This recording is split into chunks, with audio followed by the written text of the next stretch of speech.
Last week, when we were describing Dr. Ohm's experiment with overdetermined systems, meaning when you have multiple equations, more equations than the unknowns, you would have a tall matrix. When we were describing it as such, we would try to find a way to solve for. I mean, we use the word solve for, but that's not actually what we're doing in machine learning. We call it fitting. We would want to find the line that would describe the data the best. That takes us to this one topic called least squares. Why it is called is going to be obvious in a second. And this topic is covered in several of the courses. Example given stats courses, machine learning, and etc. But in this video, we'll approach it from a linear algebra perspective. So here we go. So if you remember, our problem was as thus. So um, we had some measurements, right? So that was our problem setup. So we had some x and y measurements. Maybe I should make my um, image smaller, but here it says y here. So we have x and y measurements. Maybe I should shift it a little bit like this. And these measurements are, let's say, as thus, right? Something like this. So we have, I don't know, this many of them. So we can very quickly looking this, we can see a kind of linear relationship for the measurements that I have. I can actually ignore some of them. So let's say I have something like this, and I can actually in theory draw several lines. So that's one line, and let me get my darker brown. I can maybe there's another line here. Maybe there's this line. What is so the question is like which one is the best line, and what makes a line, right? So let's write down what our question, not question. Let's call it goal, right? So our goal is to find the line that explains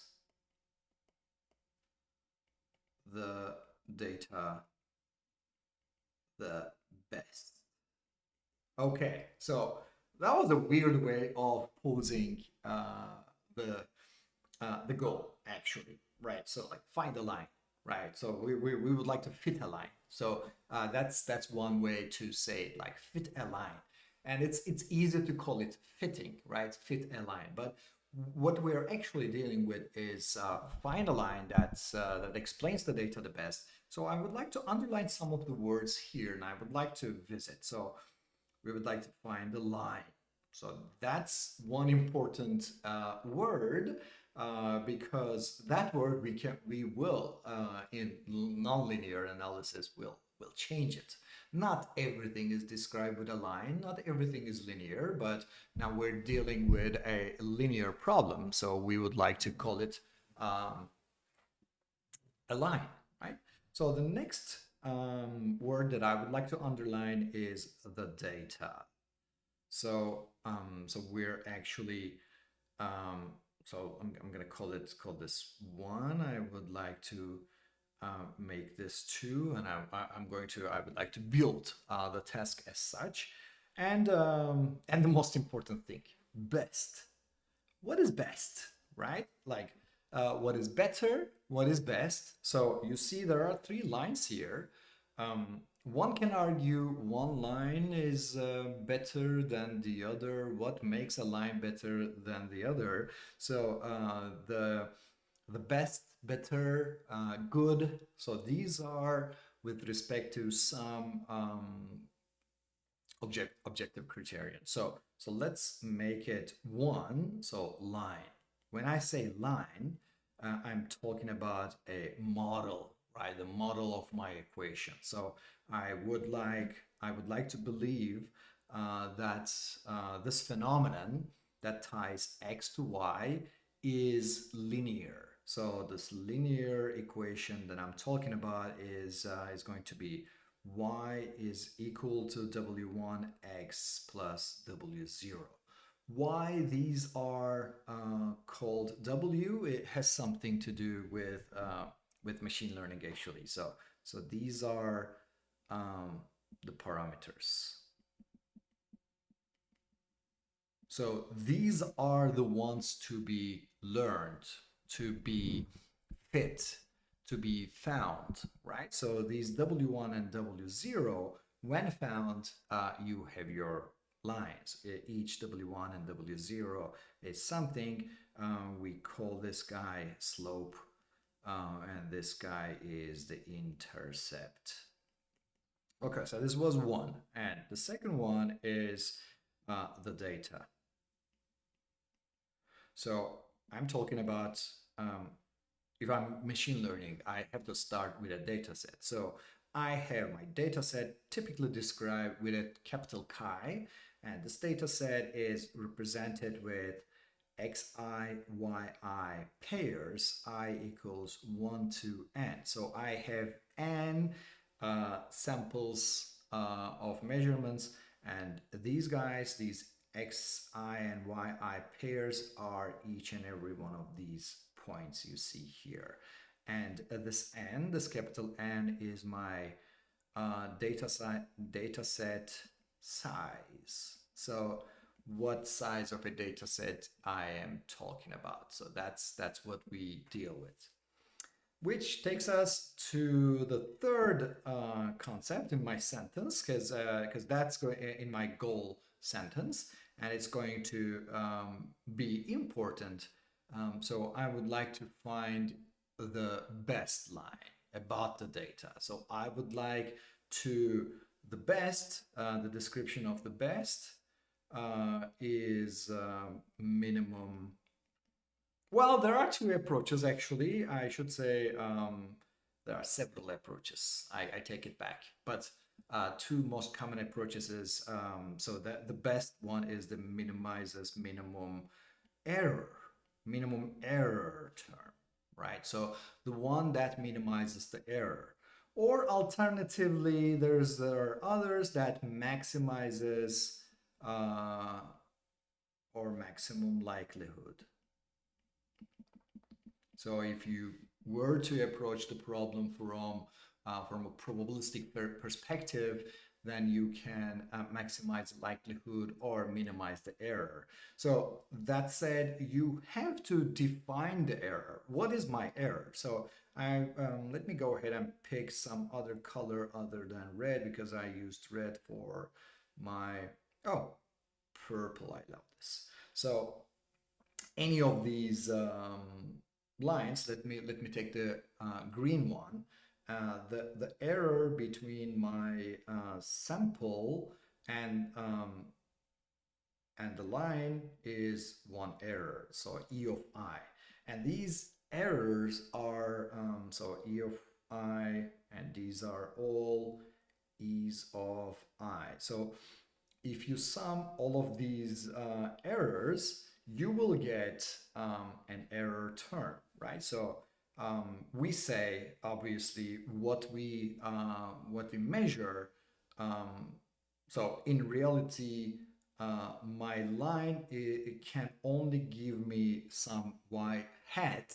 That's something to do with the linear approximation. That would be W1 x plus W0, and what I observe minus what I would estimate with respect to this linear model could be called my error term. So that's my E of I. So I do not want to minimize the error of only one of them. I would like to minimize the error of all of them, right? So that's one error.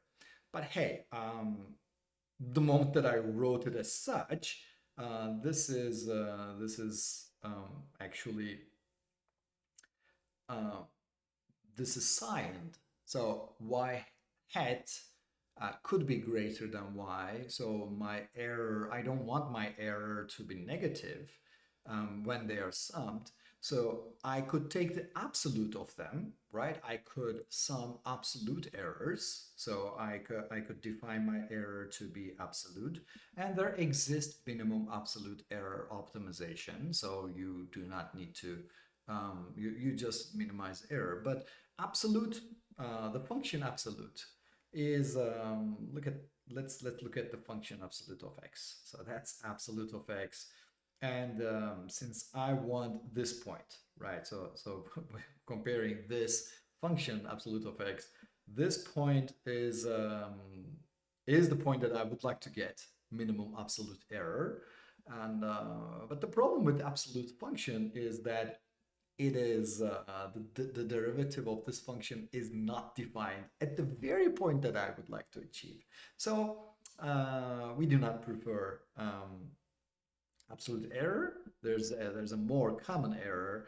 Instead of absolute, we calculate the square of this term as my error. So that's actually why the square in the least squares is this. Actually, that's so if you look at the error term, so that's my squared error, and I would like to find this point. So I would like to do something to navigate all the way here in my error curve.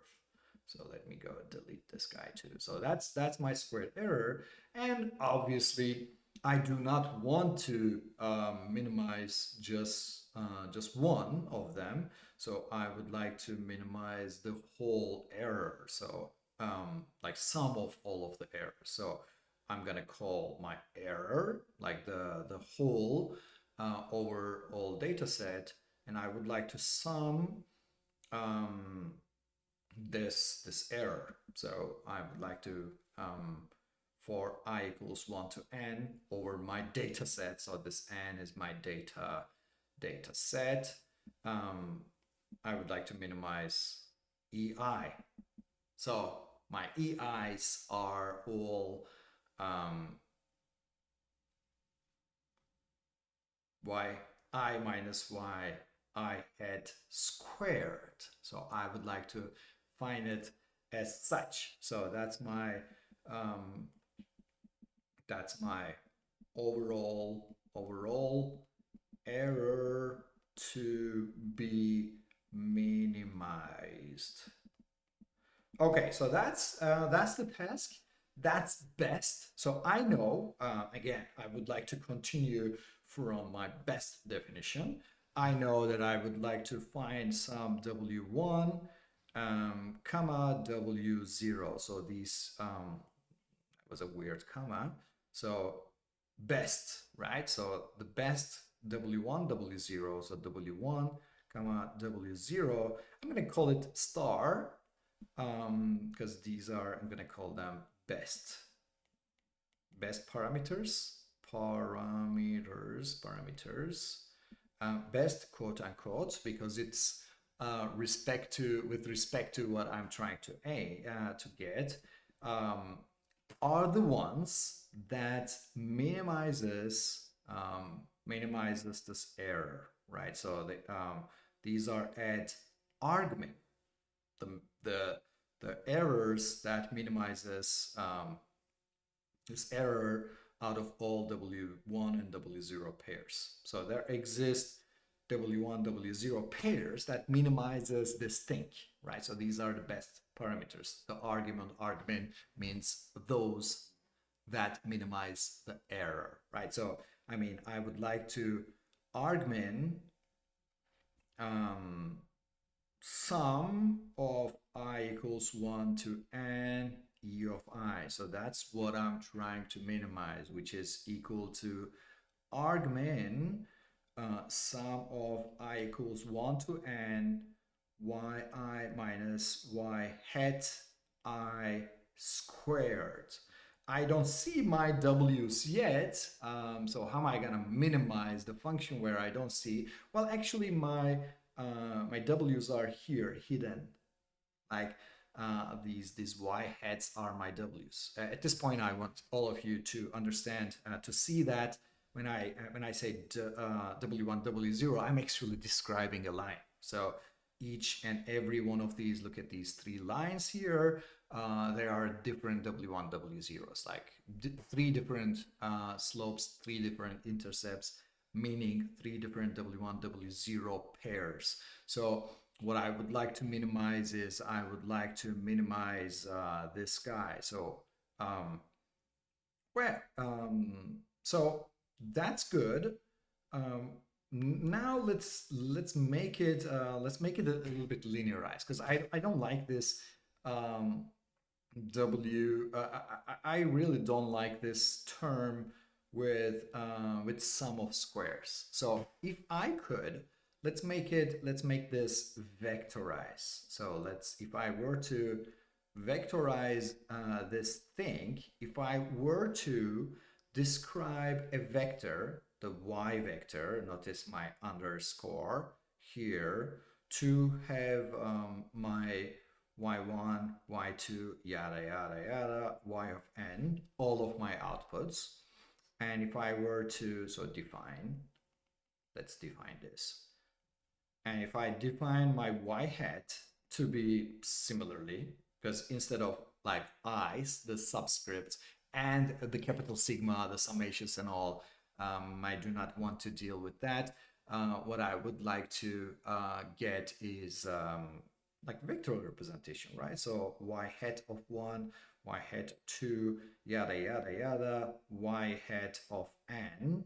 So my error term, so again, like my W1 star, W0 star is at arg min of this error, which is, you see, that's the trick that I'm vectorizing it. So it's actually y minus y hat, these are the vectors, transposed y minus y hat. Whoops, not transpose, y hat. So the moment that I write it as such, there's no capital sigma summations and indices at all. But hey, let's go ahead and write down this thing too. So like, what is my y hat? My y hat is actually something like this. So that's the one that includes my w's, remember? So my y hat, I assume that y hat, I can estimate the y from x. That's the magic. That's the thing that I'm trying to get anyway, right? So I know there exists a w1, and I multiply it with x of 1 plus w0, I get y hat of 1. Similarly, I multiply my x2 with w1 and I add with w0, and w1 xn for all of the samples in my training set, plus w0, I get my y hat. So, okay, then I can make this in a simpler form. I will write it like this. So I can make this into, so that's a vector, and I would like to extract my unknowns. Notice that my unknowns are repeated every row. So I would like to have them as a vectorial form to be found, to be obtained, to be fitted, right, in this vectorized formula. And I would like to write it like this. So I would like to write it, so x1, x2, yada, yada, yada, x3, and append it with all ones. If I have such a matrix, 2-column and rows matrix, and multiplied with my w1, w0. Notice that these are actually the same thing. How do I know it is the same thing? I can know that I can take this and calculate the inner product with each and every one of them. I'll get this guy, right? So if I take the inner product with x2 w1 plus W0, I get the second one, and so on and so forth. So let me do a few back to delete my last markings. And I would like to call this guy now X, which is a matrix. You see that my capital matrix, it has my inputs, my set of inputs, and also appended with all ones, right? So that's my inputs, and this guy is my W. So that's the W that I'm trying to achieve, learn, and notice the underscore. So that's the thing that I'm aiming to get. So I'm trying to get argmin, which is equal to minimize, which is equal to argmin over all W1, W0s. But now I'm not talking about W1s and W0s because I'm vectorize this thing in this W. So I have my Y minus XW. You see, this is a vector, this is a matrix, and this is a vector transposed Y minus XW, right? Matrix vector. So that's the thing that I'm trying to minimize. So I would like to find such a W that minimizes this guy. So I would like to find it's at argmin over all W's. Let's distribute this thing. So I have Y transpose Y minus, so I'm calculating this guy when I'm calculating this this transpose, W transpose X transpose. Now I'm feeling lazy, I'm not writing the underscores, but you get it. Like, these are all vectors and matrices. I vectorize this thing again, minus X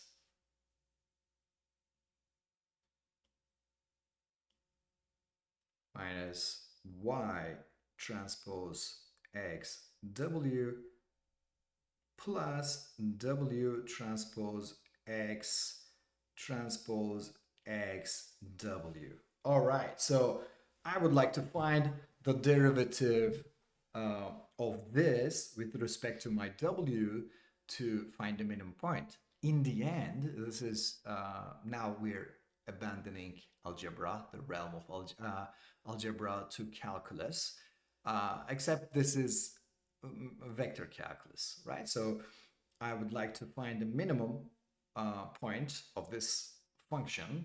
This is a function, believe or not. The only variable is this guy, so that's the part that I would like to find the minimum of this function. So that's the unknown. So that's the independent, I'm going to call it independent variable. And although these guys are letters, X and W, they are known. So these are actually my data set, right? So please let's remember.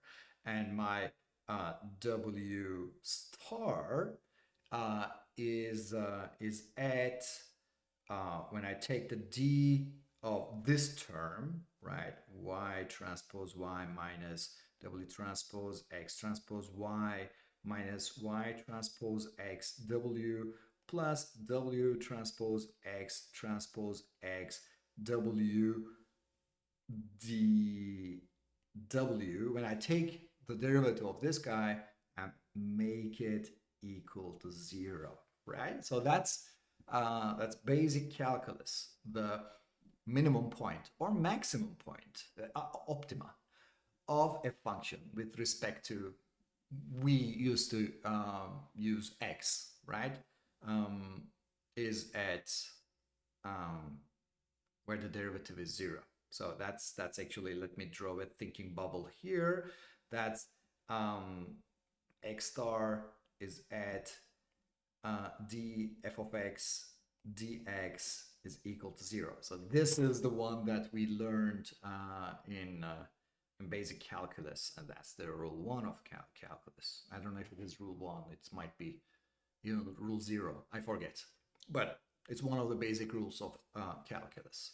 So how do I calculate the derivative of this? Let me then draw a simple table, just like our cheat sheet of calculus. So the derivative, so that's the, I'm gonna call it function, and that's the, I'm gonna call, let me do this, f of x and f derivative of x, right? So we remember a few things, right? In the derivative of a in basic calculus, this was 0, right? So if I had ax, this was x, and if I had x squared, so this was 2x, yada, yada, yada. Remember?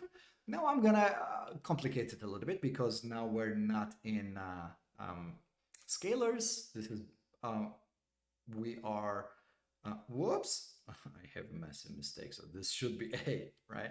So we're not in, we're no longer in scalars. So now I have x, a transpose x, right? A transpose x, the derivative of a transpose x, you guessed it, it's a.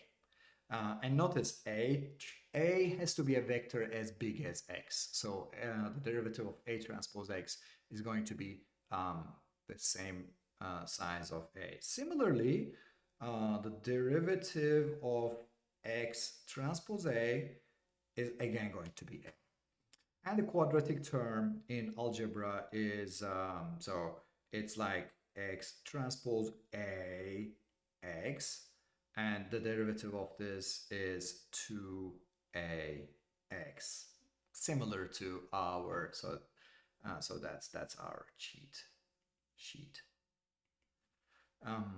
So let's go ahead and looking at the table, write down where what's gonna happen. So the derivative of this y transpose y, there's no w in it, so it's going to be 0, right? So the derivative, so I'm taking this here, so 0, so that's the first term, minus, so notice that this is my derivant, right? So this is the thing that I am hoping to find a derivative against. So I have x transpose a, and that's a vector, believe or not. X transpose y is a vector. So so I have x transpose a, I will have a. So I have x transpose y here. And again, looking at this, so I have something, so I have now a transpose x, right? This is my x, this is my w, right? So if this is the case, I have to have the transpose of this, right? So the transpose of this guy has to be, wait, am I missing one transpose here? So I have x transpose y. Well, I have two of them, right? Again, this guy are very similar, so the derivative of this should be x transpose x